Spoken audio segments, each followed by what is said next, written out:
What is up guys, Rikakus here, and this is my max level Dark Zone build. I'm level 8 overall and level 12 in the Dark Zone, and this is what I'm currently using when I go into the Dark Zone in the Division Beta. Now the reason I'm making this video is because I've had a lot of people request of me, what are you using in the Dark Zone? How are you doing so well?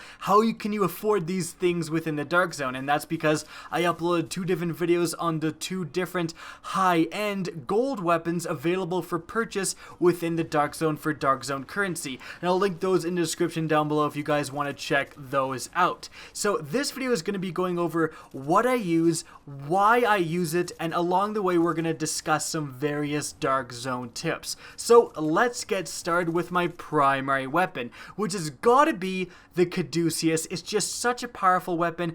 I have it, so obviously I'm going to use it. However, I know a lot of you are probably thinking, oh my gosh, I'm grinding for the Caduceus. Obviously you're using it, but what should I use? Well, I think a good overall assault rifle is probably the best choice for a primary weapon when you're going in the Dark Zone. And the simple reason being is because, SMGs are a little bit too focused on close range. Light machine guns seem to have a little bit too much recoil. You can have trouble landing your shots. And assault rifles are just so good overall. They cover you very well in medium range and can very easily kill enemies at closer ranges. And if you look at my Caduceus, how I've modded it, the attachments I'm using, you can see that I realize that this weapon is going to be my go-to medium to closer range primary weapon. The sights, I'm not using any sort of sights that increase the range. I see a ton of people using, a 3.4 or a 4 times ACOG sight to try to get the most range out of their assault rifle. I think this is absolutely unnecessary. Go for damage. Your damage output is the most important thing for your assault rifle. You can see by the optics I'm using the enhanced iron sight optics, which just increase critical hit chance and critical hit damage. Again, all about that damage output. My magazine has nothing to do with extending the magazine size. It just increases fire rate by the biggest amount I could find. Again, that's all about the damage output. I have realized what you should realize. Your assault rifle is not going to be sniping people from forever away. People take too many shots to kill. You're not going to be able to pick off a guy with an ACOG assault rifle for most of the engagements you're in. However, modding your assault rifle to do as much damage as possible is going to help you out with a lot of those medium range engagements. And the reason I'm modding it so hard in terms of medium range is because you can see when I go to my secondary weapon, it's a marksman's rifle. The assault rifle is going to cover me in closer medium range engagements, whereas my marksman's rifle, the classic M1A, is going to cover me in those longer range engagements. And by the way, the M1A is the best marksman's rifle I have found in this game.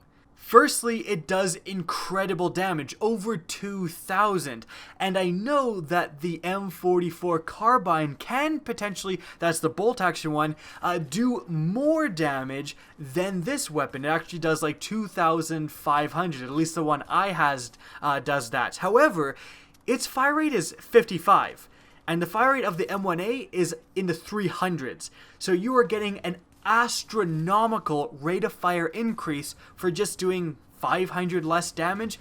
I'll take the rate of fire any day of the week because the M1A is going to be doing massive damage. I can 2-shot headshot other people in the Dark Zone with this weapon. And it's also shooting fast enough that if someone sneaks up behind me, I can not aim down sights and just plug them, 4 or 5 times and they will die very, very fast. But again, this gun is mainly meant for those longer range engagements, and that's why I'm using a white 12 times sight over, my multiple blue sights. I could be using a blue, ACOG sight, and that would increase the stats by a little bit more favorable amounts. However, I think that having a 12 times sight is so important, especially on the Dark Zone, because everyone is using ping pretty much. Most players are using ping, so everyone knows where everyone is. The chance chances that you're going to sneak up on a rogue player, or that if you are rogue, you're going to be snuck up on, are kind of low. Therefore, a lot of engagements occur at longer ranges. You really do want that 12 times sight because you want to be able to actually, be able to fight back if someone else has a longer range marksman's rifle and is shooting at you. Now for my pistol, honestly guys, it doesn't really matter too much. I basically never use my pistol in the Dark Zone. You would only use it, I guess, if you completely run out of ammo for everything. So just kind of use whatever your best pistol is, the one with the most DPS, or your favorite pistol. It really doesn't matter too much in my opinion. So that's my preferred weapon build, an assault rifle spec'd out for damage output rather than range, and then a marksman's rifle that will function very well at range. Now in terms of armor, I'm not going to go over all the armor I have because armor is pretty much all the same, just kind of use whatever has the best stats, but remember, in this build of the Division, your skill power doesn't really matter as much. The skills I'm using and that I would recommend that you guys use are Pulse and Healing. Pulse is actually extremely useful, being able to see any enemies nearby. It's also going to show non-hostile agents, they pop up as white, and so you're going to kind of see if people are planning to ambush you. It's just saved my life in so many different scenarios. I would wholeheartedly recommend it. And Healing, obviously being able to heal yourself and any nearby teammates, is incredibly useful in any sort of gunfight. Would definitely recommend that as well. Both of those skills don't really benefit almost at all from having a high skill power. You're much better off to put your resources into increasing your firearm skill, which is going to increase your weapon damage per second, and your stamina skill, which is going to increase your overall health. Both of those two things are going to help you win a lot of gunfights.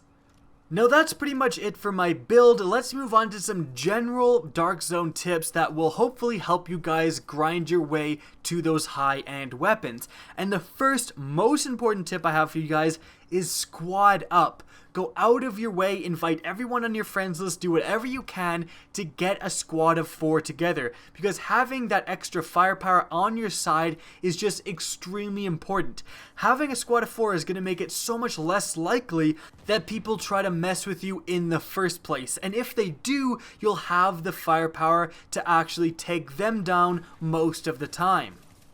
Another tip I have for you guys is don't go rogue. A lot of people have it in their heads that the way they're going to get loot in the Dark Zone is to just ambush other people and take their loot. The problem with that is as soon as that rogue symbol, that red skull, pops above your head, you are a massive target for everyone else in the Dark Zone. Everyone is going to come looking for you because killing you is now going to get them money and XP.